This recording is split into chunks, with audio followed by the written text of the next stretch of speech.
we have 7 module with the fire in this class.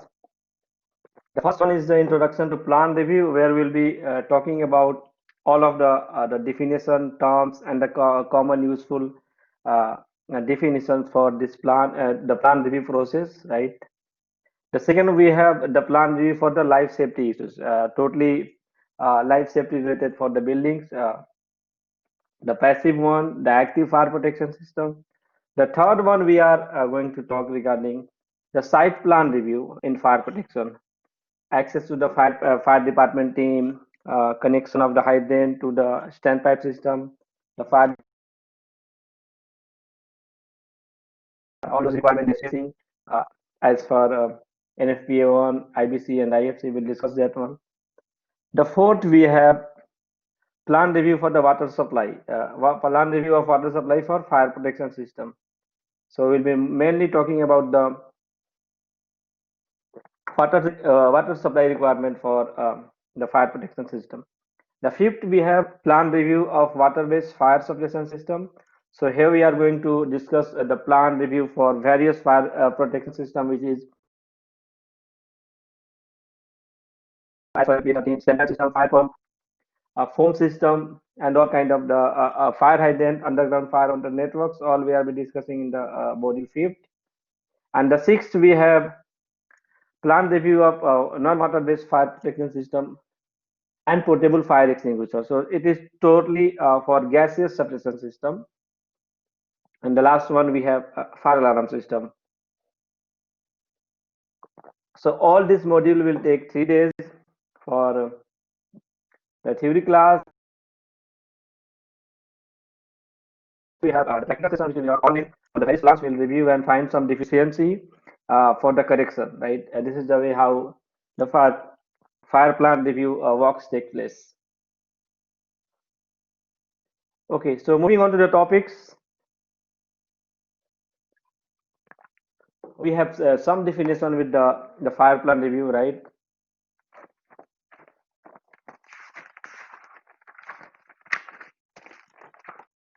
And those definitions are the fire prevention, fire inspector, and engineering of those fire protection system.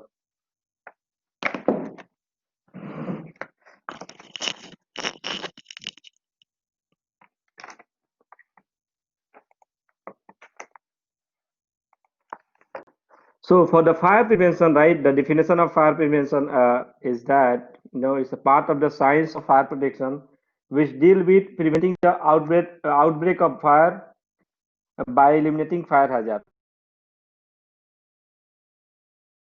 Just eliminate the fire hazard to reduce the chances of the fire, right? And the fire prevention includes building life safety through provision of maintenance of fire safety features such as fire exit, fire barrier, and fire protection system, right? So for effective fire prevention, we need three components, right? So which is public education, code enforcement, and engineering, right? Public education is very much necessary for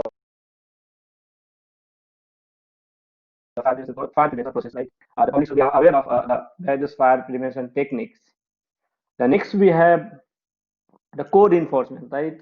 How the code enforcement taking place for within those local authorities or local jurisdictions.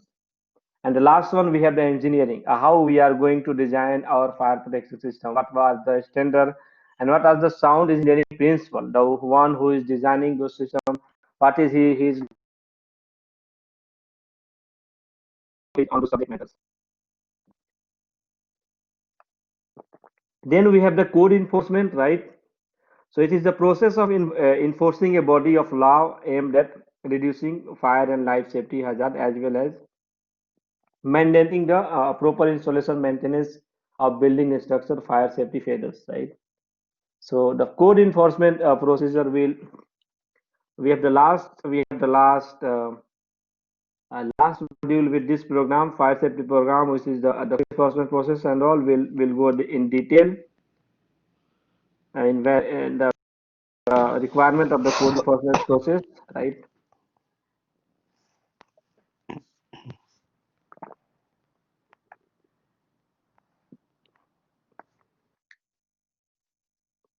Then we have the plan examiners, the one who is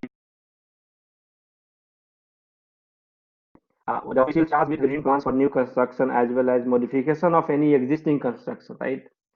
Which ensures the applicable fire and life safety codes uh, are followed, right? So, fire examiner, the duty of the fire examiner is to review the plan, to examine the plan, that they have designed the plan, they have laid out the plan as per the requirement of various uh, codes and standard like ISC, IBC, NFE 20, 13, and so on for the various.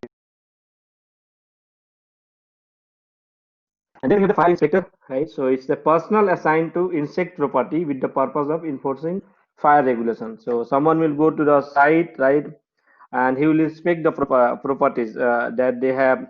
Uh, they are following the rules and regulation of various fire and safety codes and standards, right? And he will, right? So if you are going for the fire inspector main role to go to the site and look for the various fire was the system installed or how they are installed, right? Or maybe after years, what is the maintenance, how they have maintained the system. He will look for everything and then he will make some report. And then the last one, we have the engineering, right? The sound engineering principle required for the fire, for the effective plan of fire and safety management, right? So engineers design building properly with respect to fire and life safety of design and construction features, right? That provide life safety and fire prevention in structure. So we have to design the building in such a way that we have to minimize, the building is designed for the fire and life safety purpose, right? So some of the design features for the building element for some of the design features, right, uh, for the building which determine the safety, which are included here in our manual, the building shaft. So for elevators, we use the building shaft like elevators, laundry, trash use, or utility runs going vertically, right, from floor to floor. So those shaft will provide, those shaft will provide the vertical spread of the fire. When there is a fire, the fire will go vertically. So if you have designed those shaft with the correct fire resistant shaft enclosure, right? So the enclosure is totally fire resistant, or using the fire stops in the penetration, which reduces the fire table vertically from floor to floor, uh, so that we can minimize the effect of the fire growing large inside the built environment. And we have to reduce the combustible roofing materials, right? The combustible roofing materials, it will increase the communication of fire from building to building, right? So the fire will go higher if we have higher combustible material installed into our buildings.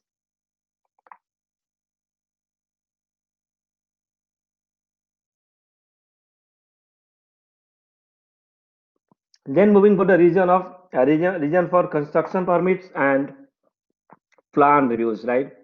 So there are many regions for for need of construction permit and the review of the plans by local government, right? So we need the permits and plan review for following regions, right? For the community safety, property conservation, firefighting, emergency response safety, and assure that applicable fire codes are met, right?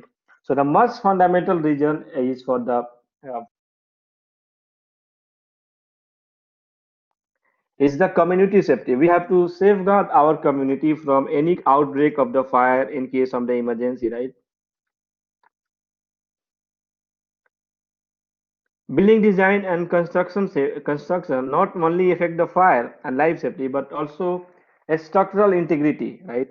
How the structure of the building affect in case of the fire, the electrical safety, plumbing and ventilation and so on, right? So we have to get the building permit for the any buildings or any kind of the facilities, and then there should be the plan review process for that, and after that only the construction process will be begin once it will be approved.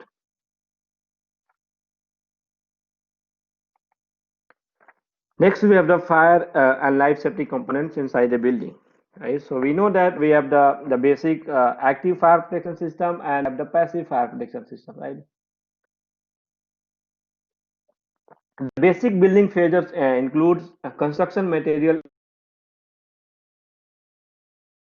means of egress, sprinkler system, standpipe system, fire alarm system, smoke management system, and another kind of the building control system. Right. So here we have a table for differentiate between active and passive fire protection system. Right. The passive might be roof construction types, fire rated walls, barriers, smoke fire dampers, and so on, uh, which is designed to limit the fire in the origin of fire areas, right? Not to allow the spread of the fire to other side of the areas.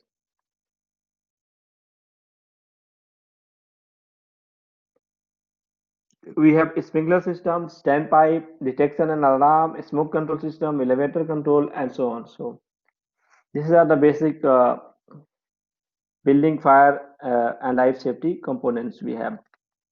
What about fire damper? Fire dampers, it is also a passive fire protection system. Passive, huh? Yeah, smoke or fire dampers comes under that one.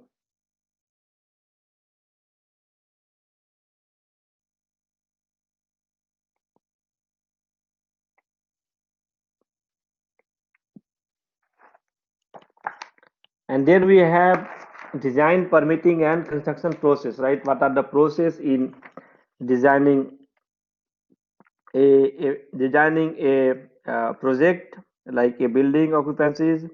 What are the permitting process, and what is the final one, which is construction process, right? So the first one you can see in the yellow, start with site and civil engineering and complete architectural design. It is under the stage of the design process. Once your system design, it should be submitted for the review of the system by the local government agencies like code enforcement officers, ASJ, and the one who is related to the enforcing the plans.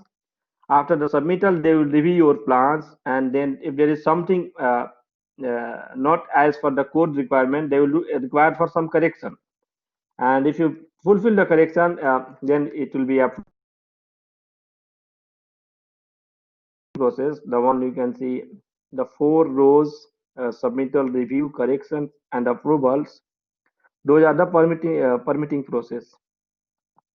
And once it's approved, it is now going for the construction. And after the construction, we have the final inspection and certificate of occupancies, right? Because they have just approved your design methods, and they have given you the process based on your the document and plans submitted, right? But after the installation, you might have not followed what they have. You might have not followed what how your building is approved, right? Maybe they have said that your fire pump room should be designed based on this requirement. It should be easily accessible from the outside with some fire barriers, right? That our fire department team will go inside the building. In case of the fire, he will be going out safely. But you have not followed these rules. You maybe put the fire remote location. This is the one accept, right? Aspect. And maybe they have approved for the sprinkler system, which is under ordinary hazard or extra hazard, but you have approved for the light hazard occupancies or any kind of the deficiency in the building plan. You have to they will inspect the finally, and then you will only give you the then only they will give you the final inspection and certificate of occupancies, right? Who is going to reside inside the building.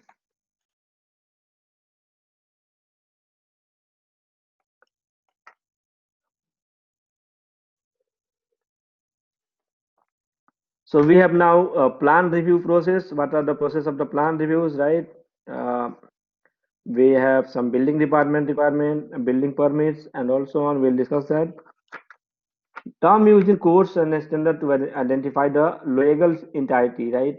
Such as building a fire official that has the authority to enforce a code and to approve or require equipment, right? So these are some of the plan review process, right? A plan process, it may be a local department team, a state or federal government. If it is in those in USA and those areas, it may be a local government or local requirement or state government or maybe federal requirement, right? Depending on where the work occurs, based on the location to location, every state has the different requirement, right? Now we have in Saudi Arabia our different requirement. There's those we are following Saudi building code and which have taken from the various code which will do. And in the insurance industry, they may have some insurance rating bureaus, right? So we have in those requirement, they have to follow insurance company inspection department. They will come to your site and look at how you have installed your the plants, right? Normally, most of the company or facilities they do the insurance for their equipment or their storage facility or their plant. Like if something happens, they will get reimbursement from the insurance company. So before the final approval for the insurance, their team will, if you have followed the correct fire safety norms based on their insurance policy. So in this case, the insurance department will be the one who is be going to review your plan process.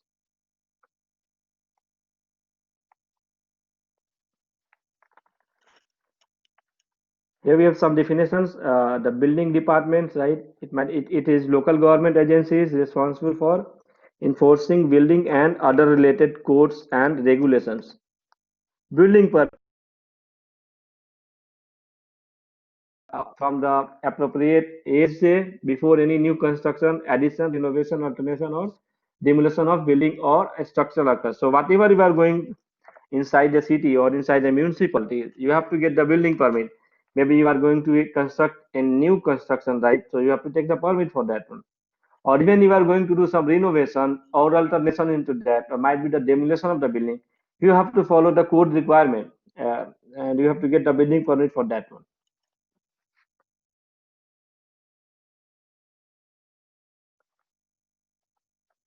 And then we have the plan review authorities, right?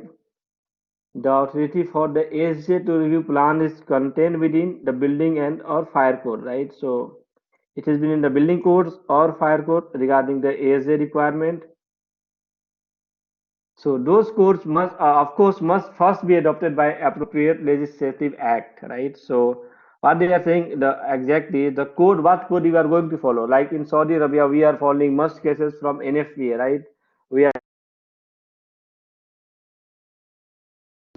Those are not accepted by the international Saudi building code or Saudi fire code. Here we are mainly limited to the code which is from IBC, IFC, and also on.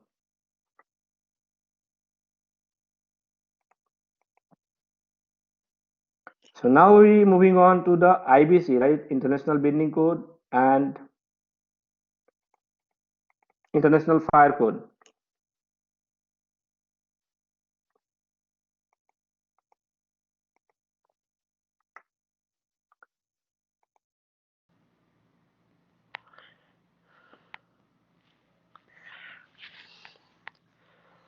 Yes,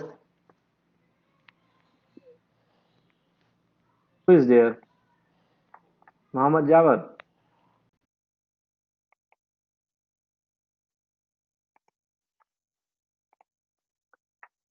So International Building Code, it is a code that is dedicated to provide safety regulation for life safety, structural and fire protection issues that occurs for the life of the building. So IBC have all requirement for any occupancy, right? It gives the requirement for the safety regulations for life safety, for the structural protection and fire protection into issues, right? That occurs throughout the life of the building, right? The ITM requirement and also on.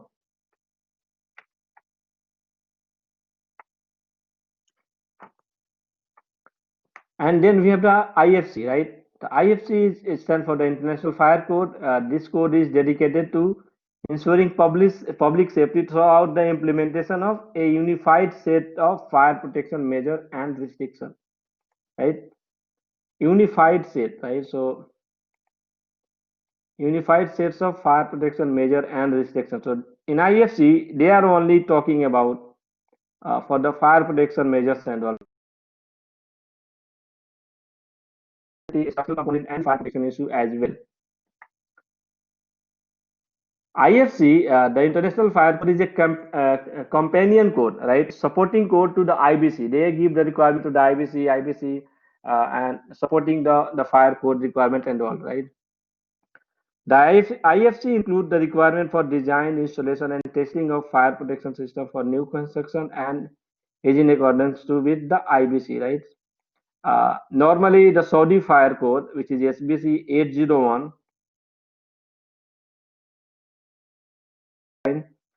from the IFC International Fire Code 2015.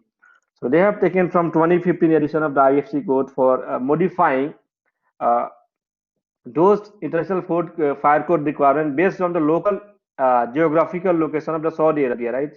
They have taken most of the content from there, but they have modified those content based on the location in the Middle East, the various weather condition and other concern that is totally different than Saudi Building Code have taken some license from those IFC and they have written in our local requirements.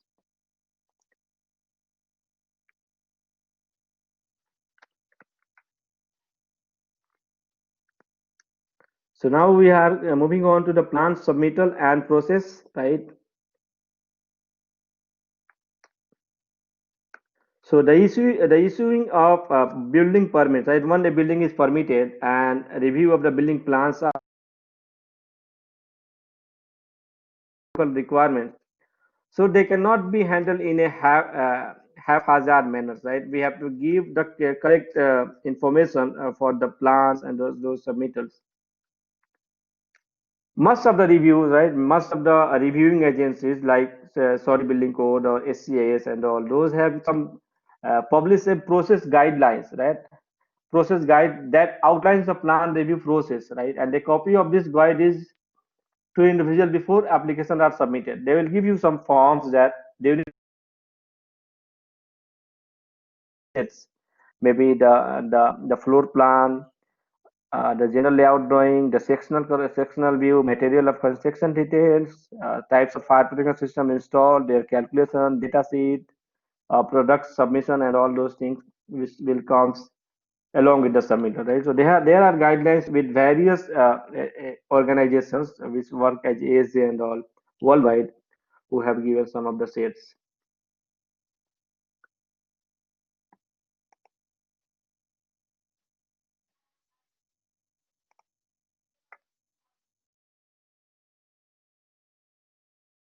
The actual sequence of event, in submittal process, plan may vary slightly from one ASJ to another, right? So it's now based on the requirement of the local municipal department or the local government or local state, and it will be slightly changed in the different one, right? It might be applicable at one place, and the same rule might not be applicable at the other place.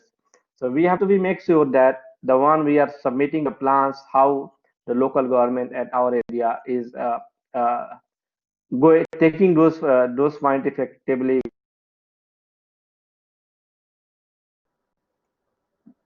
Sarabi, you're still talking about IFC, right? Yeah, no, I move on with the IFC. I'm talking about the plan submittal and process. I think my page is there. Because I was at this page. the slide, yes, the Okay, slide was, yeah, it was hanged there. So I am in the page number 10. This is for plan submittal and process. Now I'm talking about the submittal and the plans, right? yes, So yes, what I'm is it? following. Yeah.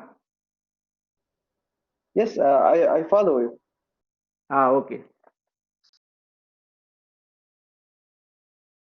Submitting the plans and you have to get the building permits and there is some guidelines from the local government or from the ASJ what document you need to support the drawing. So these are some of the techniques of the plan review.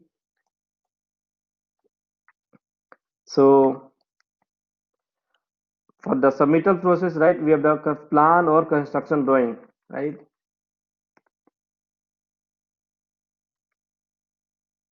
So for the sake of administrative expediency, right? So the best way you have to submitting a plan to AJ is a professional and uniform manner, right? Try to put your plans based on their requirement or based on the various sound size, the font size, the visible appearance of those text and all, right? The notes, the key points, legion symbol, everything should be included into the plans, and all the supporting document we have to submit. This all the information you can get prior to making or submitting the plan from the local government or from the local authorities. The authorities having jurisdiction may specify things such as the size, right, number of copies, format, paper or Mustafa, electronics one. Yeah, sorry for interrupt you. yeah, AHG here in Saudi Arabia, civil defense. yeah. The civil defense in only for the municipalities, right? Like city like the municipal area, which is civil defense. But if you are going into the plan like Sabic or Aramco, then we have the SCIS, which is Okay. High Yeah, Commission for yeah. Industrial Safety, Different. Yes, yes. different than the civil laws requirement. So the ASM means the one who is regulating those areas. What Defense, about member for IHG? which Like one? members for IHG. What is ISD? AHG. Okay. What about members in civil defense? Who you can get the AHG? Who you have experience about? You can work with AHG. No, ASJ is the authorities having jurisdiction. Inside the civil defense team, there will be various professionals who have some experience in different expertise. Like there will be someone who has expertise in the civil plan, someone expert in the fire Mm. protection plan and review. So those responsible person will review all those plans together in a group, so that things go easily. Okay. So ASJ means anyone inside those civil defense team who is experienced in different topics, right? For the expertise and approving the plan.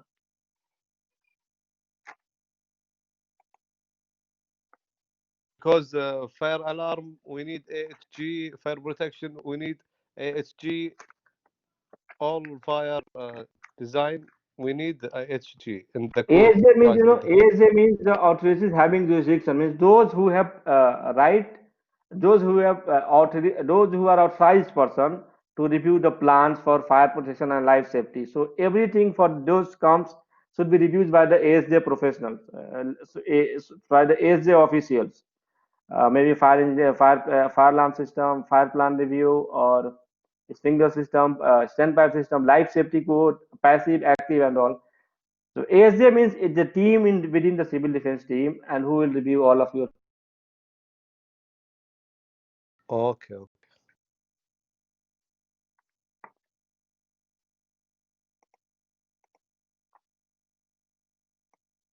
So ASJ will give us the guideline regarding the size, number of copies, pages, formats, and the scale of the drawing. Right. Normally, most of the construction plan they draw the construction plan drawings on a scale to 1/8 or 1/4 inch scale, right? And these are the scales most frequently used in the architectural practice. So most of the drawing you saw into A0 size or even are drawn to the scale, and there should be the graphical scale at that one and the scale ratio, so that someone who is reviewing the drawing, he can even use his scale to make sure the distance between 2 points on the drawing without seeing the dimension, right? So those skills should be there on the drawings.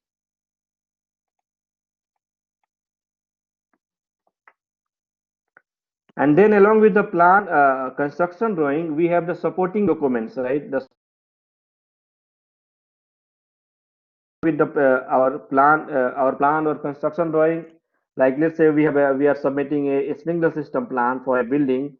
We have to support the hydraulic calculation report by the softwares. We have to submit the material safety data sheet or a safety data sheet, and we have to submit the manufacturer product submittal information, right? All those we have to submit to the authorities having jurisdiction for reviewing the plans.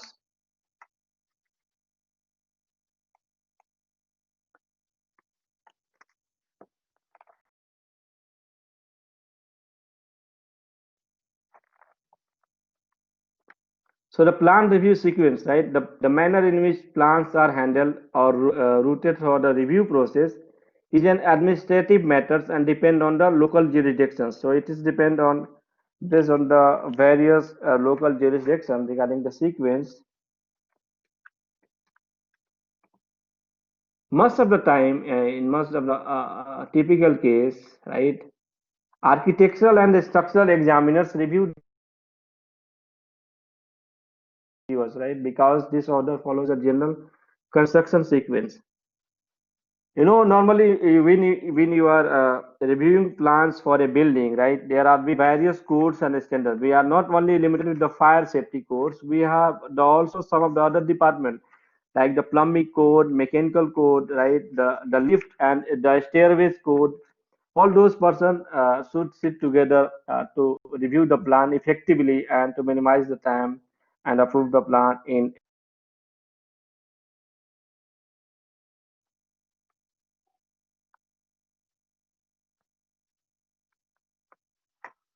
When other agencies are involved in review and permit the process plans, right, the permit process, right, it is usually more effective to have all them located together, right? So suppose there is a fire plan for a building, and there is a fire protection engineer or the licensed registered professional engineer who is reviewing their plan for the fire protection requirement, right? But there, at the same time, we have the plumbing requirement in the building, plumbing and utilities one. We have the mechanical code requirement. We have the requirement for the lift and the stairways, and we have the requirement from the IBC and all. So it is not a good idea that only I am sitting alone in my office and I am reviewing the fire plans, and I am not talking about the plumbing one and those other things. So the best way how we are going to make it easy, right? We have to work together. All those officials should sit together to review the various plans, like the plumbing code based on the plumbing requirement, electrical requirement, mechanical reviewers, the architectural and structural examiners, and so on, so that your plan go effectively.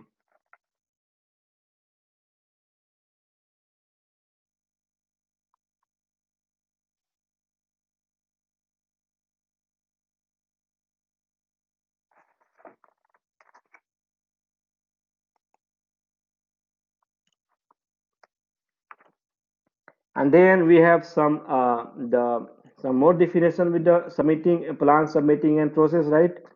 We have deficient plans, right? Very often plans that are deficient or incorrect in some way are submitted. There are some of the deficient which we have listed here, which is like code violation in local code amendment events, right? So those are some of the deficient plans, right? So the meaning of the code violation, that the plans may show a condition that violates a specific code provision, right? The code says that, let's say the code says that the centrifugal fire pumps uh, should be only work under positive suction, but you have used those fire pumps for underground fire water tanks. So we are working under negative. We are working under negative.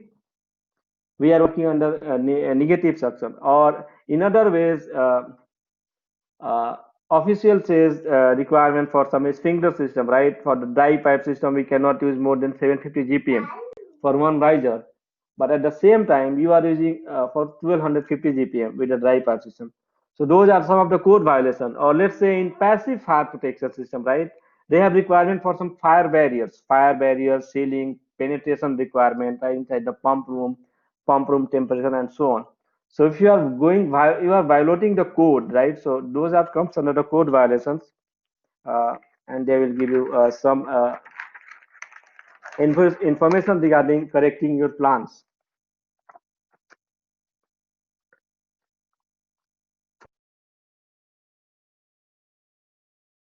Your design is not correct. Let's say, for example, the stairwell may be enclosed but not enclosed properly, right? We have to enclose the stairwell so that the heat and smoke from the other buildings should not go inside those means of egress areas. But you have not used any kind of the protection in that area, right? So we have to be taken regarding that one.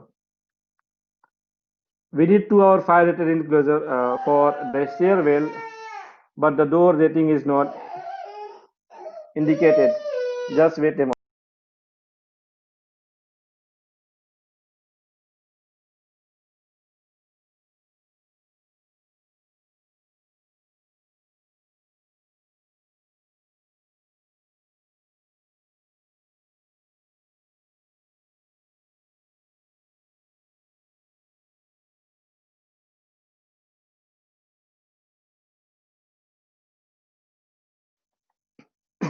Then we have the missing information, right? We have not included some of the information into our plan, right? A stairwell is shown with a 2 hour fire rated enclosure, but the door rating is not indicated. So we have some missing information.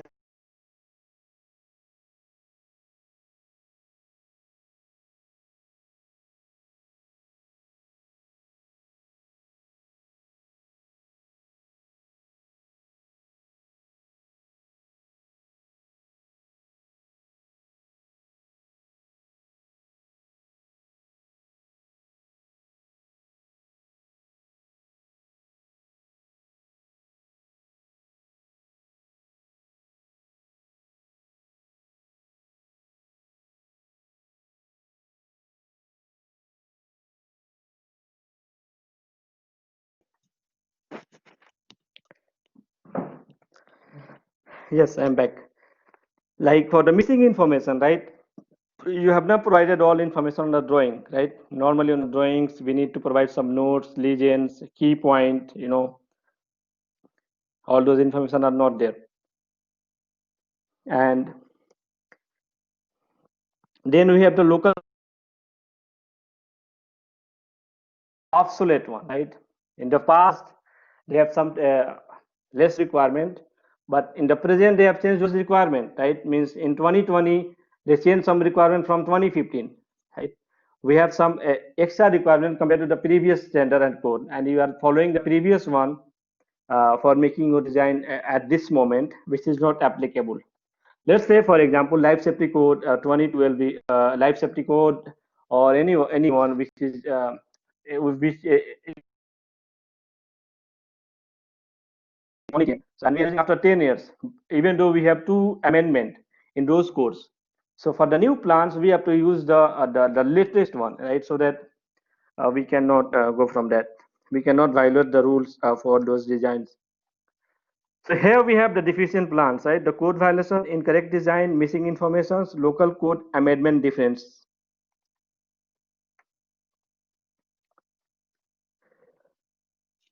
Now moving on to the approved plans, right? We are still in the plan submittal and process, right? So once a plan is approved, means there is a stamped on the drawing, right? Once the review is completed, they will put the code official stamp that the plans approved. They will sign and they will put the date. Normally, when fire protection consultant review a plan and they approve signature along with the project number and all for their differences, right? So we have to be make sure regarding that one. And at this moment, at this moment, we have to realize that it is important to realize what approved really means, right? What is the meaning of approved really? It means that the ASJ is satisfied that the design meets the requirement of the code, right? They have just approved that you have to make your drawing based on this plan. But in the future, construction work should proceed in the and submitted to the reviewing authorities. Not like that we get the plan and you approved your plans and you constructed your site based on those other requirements, right? You are not following the exactly what information is there in the drawing. Like say there are some sprinkler requirement, the spacing requirement, and you have not followed those rules at the construction site. So that is not valid. Means at the later moment, the inspector, the fire inspector, along with those, they will come, they will inspect the plan, and if they realize something like that, they will ask you to modify that one, which is very difficult at those moments. So the approval means the okay, let's go. What you want to do, we can proceed with that one. There should be different stages of the plan review and the site inspection. Once you completed your construction plan, they will come to your site and then they will review the plans, how you have designed as per the approved ones.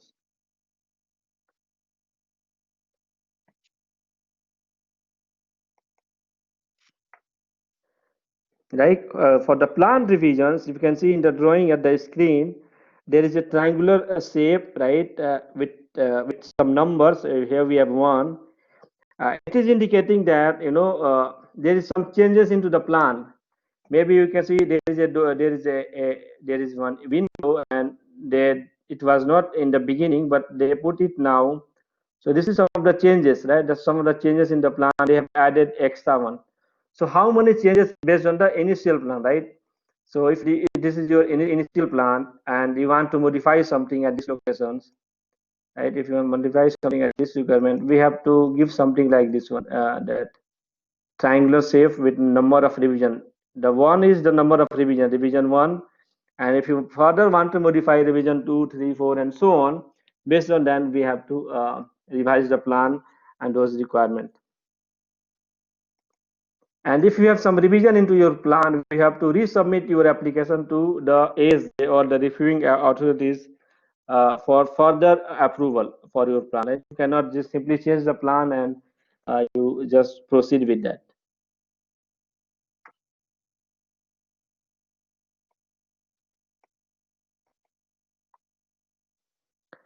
Now moving on to the codes, right? There are basically two types of code we have. We have the prescriptive code and we have the performance code.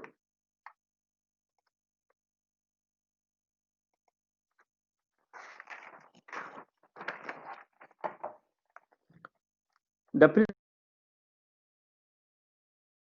is following the code prescription like NFPA 101, which is life safety code. They have given the prescriptive codes, you have to follow that one, right? And NFPA 72, which is for fire alarm system. Those are the code which is given by NFPA or International Building Code or IFC. You have to follow those requirements for the life of the building, for the design of the building for complete life, right? And then we have the performance code where we are not following any NFPA code or IFC code, but we are just making sure that it is making the objective of the prescriptive codes, the life safety of the person, uh, environment, and the surrounding areas, right? Long-standing building and fire codes have evolved on.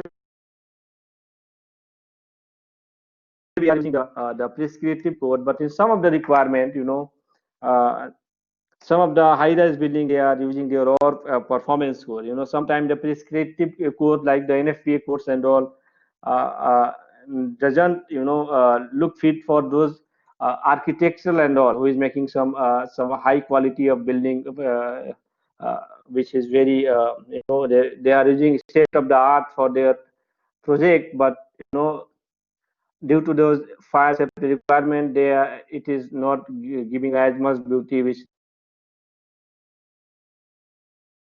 Now, what is the performance code? We'll discuss in the next slide, right?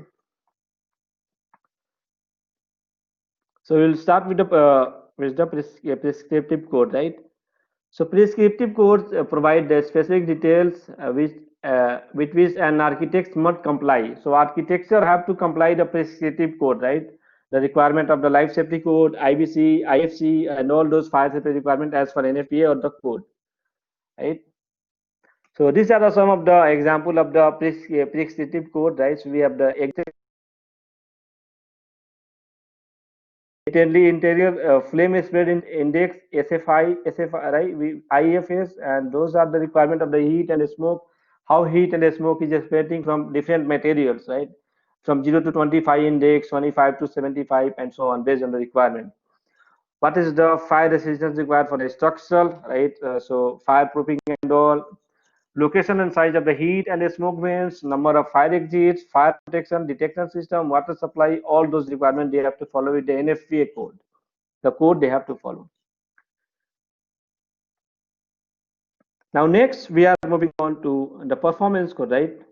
So the definition of the objective of the performance code is that a code which states fire safety objectives which must be met, right?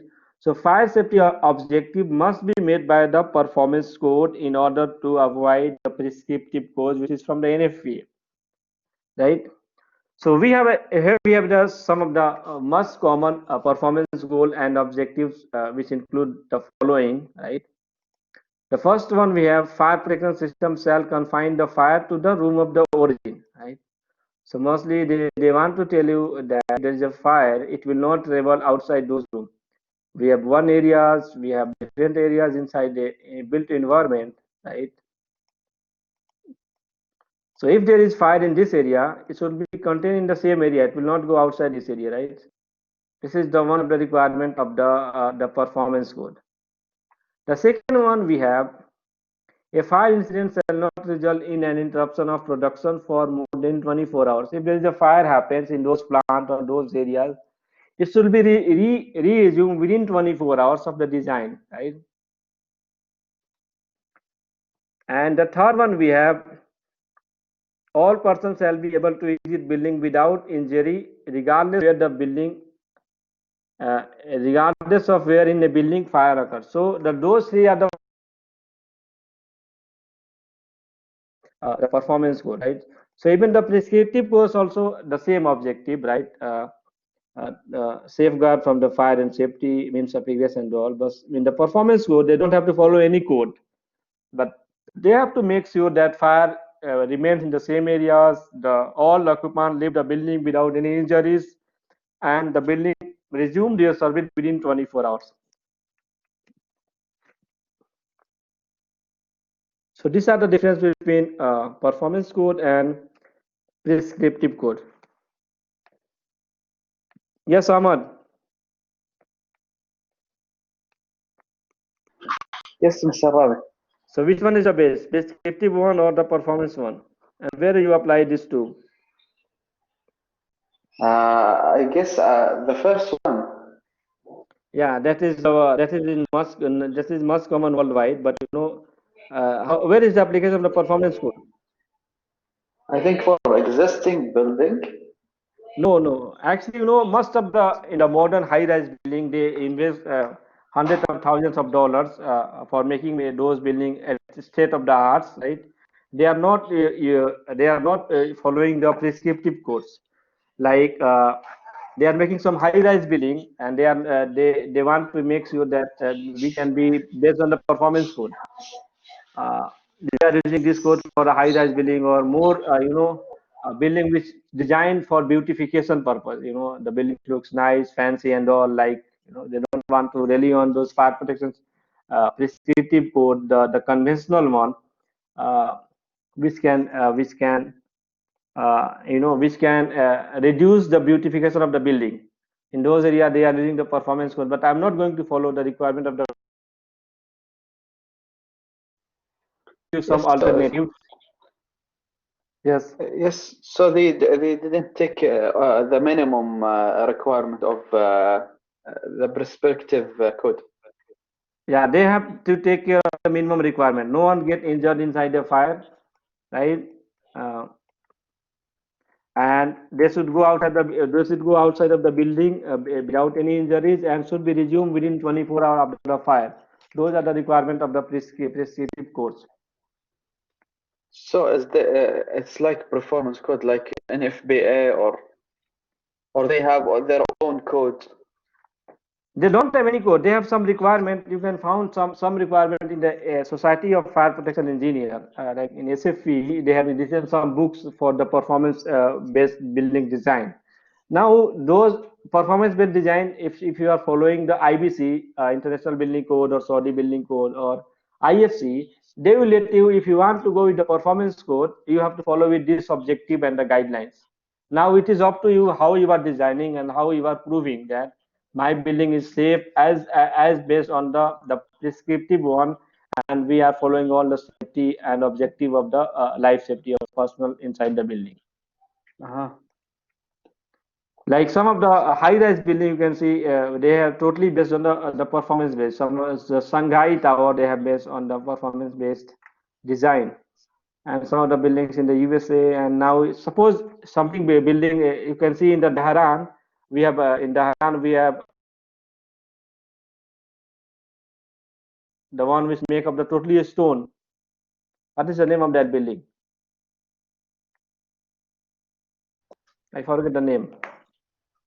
I don't know. You can, You mean Ithra? You mean? yeah, same one.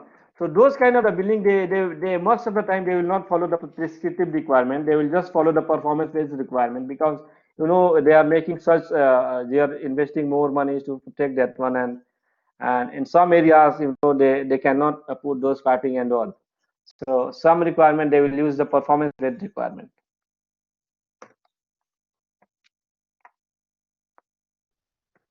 Mm-hmm. Yes, Anas. What is your thought regarding this one?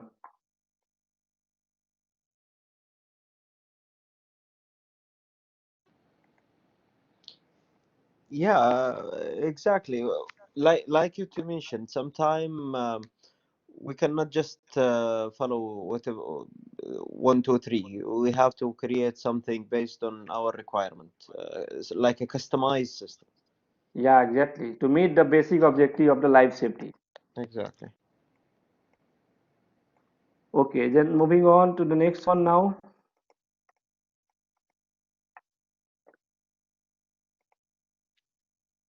The codes, right? The specialized codes. We have code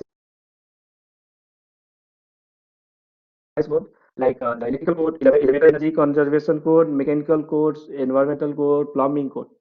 So these codes should be also reviewed along with the fire plan reviewers, because a building have different requirement: the plumbing requirement, the mechanical requirement with the pressure vessel and all, the environmental issues, elevator requirement have some different requirement, NEC, National Electrical Code.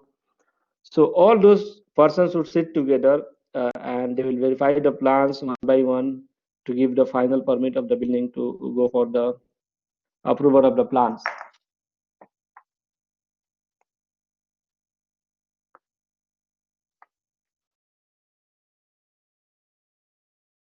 It is a good idea to make a checklist that you don't forget anything, right? Suppose you are a fire protection consultant, you are reviewing some plan based on the for the underground fire water networks, right? So in that case, it is a good choice that we have, some checklist, right? So what are the different things we have to look into the hydrant? If you can see at the screen, we have, they have said that the hydrant and types approved by the jurisdiction as for NFPA 24, right? The minimum 6-inch connection to the main as for it is 4-inch. I don't know who is that. And then we have the cross section of the hydrant, pipe connection. All those requirements, should be included in the checklist, so that we are reviewing the plan and we have a one-page checklist, right? Okay, we have this meeting NFPA this requirement. Tick. No, then we have to note it down and ask them to review, resubmit the plan after the revision.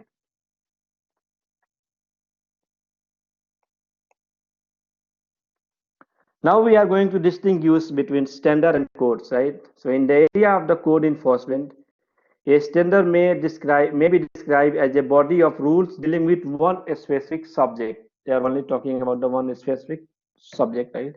Like let's say uh, NFPA 20 is only talking about how to install the standard, right? So the difference between code and standard is the degree of specificity, right? Specificity. A fire code deals with the variety of subjects relating to fire safety, right? Like International Building Code give all the requirement for the life safety of the occupant inside the building, right? It is a code which is giving the requirement for the fire alarm system, smoke control system, smoke management system, standpipe system, passive fire protection requirement, and so on, from the plumbing to the building for the elevator code. So those are the code. Now it's standard, right? By contrast, deal in detail with one subject, such as the installation of the fire pump. How we have to install the fire pump, we have to go to NFPA 20.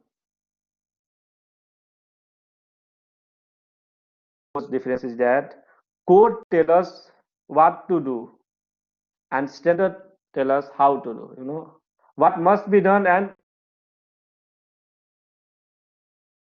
right.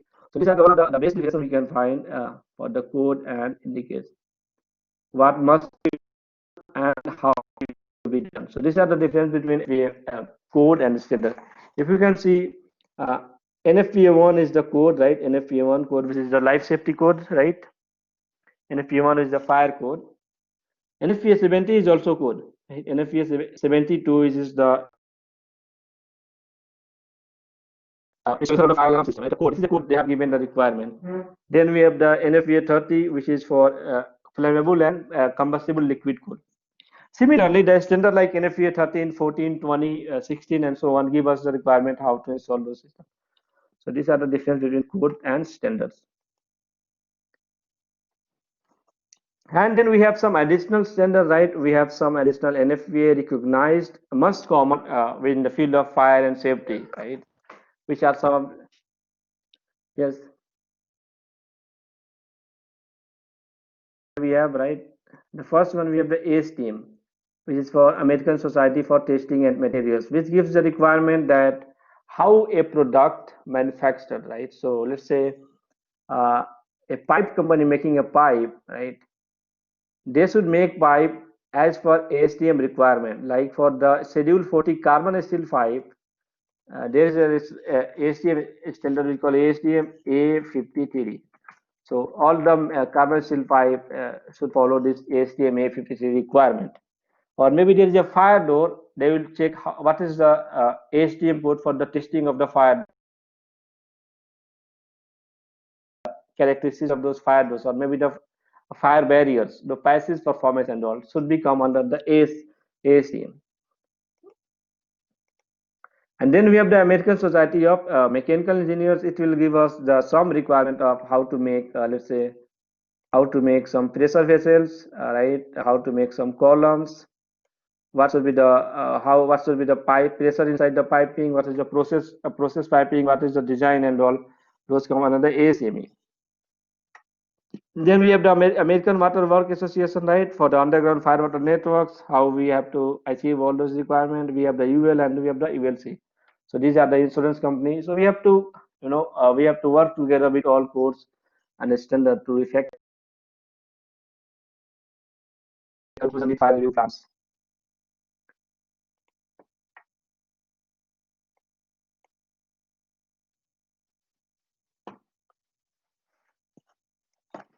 While you are submitting, what are the plan set that we are going to submit to the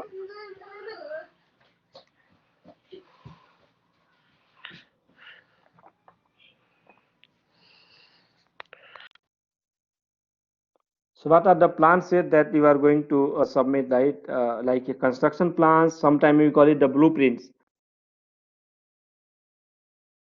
Same, right? It is a method of conveying information to those who need it for the construction of a building. So we have the different plans, right? We have the site plans, plot plan, construction plan, and floor plan. The site plan, the first one is include survey information, right? Survey information and information on contours and the grade, what is the height and how the slope is going inside those site, right? Sometimes they call site, sometimes they interchangeably terms plans, and then we have the plot plan, right? So it is the overall project layout. Project layout include feathers as building areas, right? The footprints, maybe uh, the driveways, the sidewalk, fences, fire hydrant, fire department connection, land escaping, security gates. So the plot plan will give you all those requirements inside that one. If you can, this is your fire protection drawing, and they will give all those requirements, right? What are the different area? What are the roads, right? Where we are going to put the fire pump rooms? What are the playground areas, right? What is the walkway and also on? They will give you the plot plans. And then we have the construction plans, right? The one gives the visual depiction of how we are building, and it's all meant. Which is final drawing. We are going to make construction based on the plan, right? They give us the idea about how we are building, and all of its many components are to come together, right? And it serves as a media of conveying information for those construction engineers, supervisors, and foremen. We need to do the final plan of the drawing. We can call sometime it a blueprint, control, contract document, or a construction drawing, or plan set, whatever we can say. The floor plan is for the specific requirement, like they will ask you what are the lighting floor plan, right? So where we are going to put the lighting, right? Sorry, this is a ceiling plan, right? So they might ask for the floor plan. Suppose it's a warehouse. What is the floor plan? How you are going to store the racks inside those areas, right? Where is the location of the rack? What is the distance between two racks, aisles, and all, and so on? Or plan that shows the location and construction element of a special room, right? Alarm panel, fire pumps, hazardous material, and all. So this is the floor plan, and all those things should be combined together for submitting to the approval from the ASJ.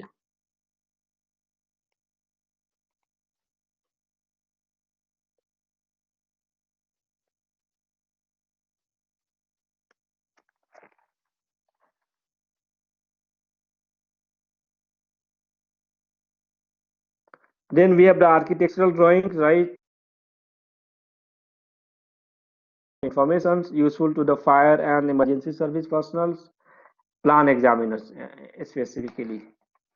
So the architectural drawing shows us the various requirements, right? What is the area and height of the building? What is the material used for the construction of the building? What are the floor layout, including corridor and exit locations, right? Section view showing how walls are to be constructed, fire rating requirement, details of the rooms and the spaces like hardware, and also in the architectural plan they will show the complete detail of this uh, information, the height, area, materials, floor layout, sectional view, fire ratings, and so on. Then we are moving on to the fire protection plans now.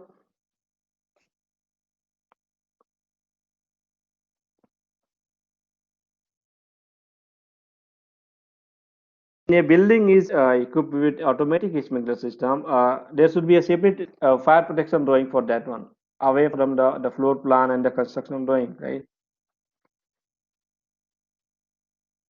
So the first one we have the design analysis, right? So the plan examiner, the one who is examining the plan, should be very careful, right? Should be very careful to provide accurate and detailed information at this point in the time, because the project design will be based on the information plans provided to the project planners, right? So now during the design phase of the project, the project team will get some input from the plan examiners, right? The one who examines the plan, that what are your requirement for the fire protection system, right? Maybe what fire protection is required into the building, smoke control, fire alarm system, standpipe system, and what we cannot need. So the plan examiner should be provide no problem with any kind of those issues. And then abbreviations and symbols, this is very important in fire protection industry because it will minimize the time. It will minimize the time of reviewing a plan, right? It is widely used in construction drawing to increase the efficiency with drawing convey information and reduce the wall from describing very detailed in words. Right? So the one who is a plan reviewer should have a working knowledge of some of the more common used abbreviations and symbols. NFPA 170 NFPA 170 is the fire safety and emergency symbols, right? So for more information, refer to NFPA 170 for most of the symbols and the abbreviation for fire and emergency services. If you can look at this one, right? These are some of the symbols for architectural. Top one, we have a fire hydrant, then we have a electrical service, like we have a utility meter, right? Then we have a natural gas line, fire extinguishers, we have a door. If you can see the right one, point of beginning, fluorescent light, mailbox, and so on. At the bottom, we have fire and safety symbols, right? If you can see this one, it is for automatic sprinkler control valve. And then we have the fire rating requirement. The bottom we have half an hour fire valve rated, 4-hour fire valve rated. So if we have one arrow, it means half an hour fire valve rated. If we have 4 circle, it means 4-hour fire rated.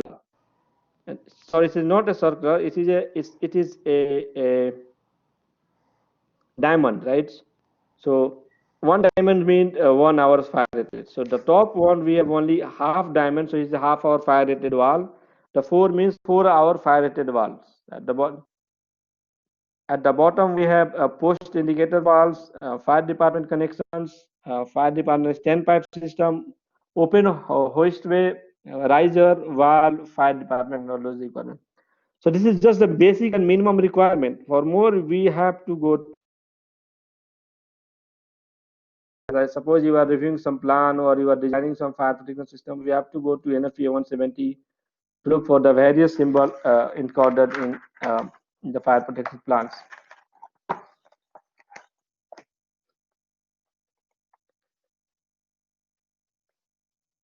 And then we have scales, right? Sorry, we have some another plans. We have the plumbing symbols. Those are some of the plumbing symbols. It is given in our book also. We can see regarding the pipe and the various valves. You can see in from the text manual.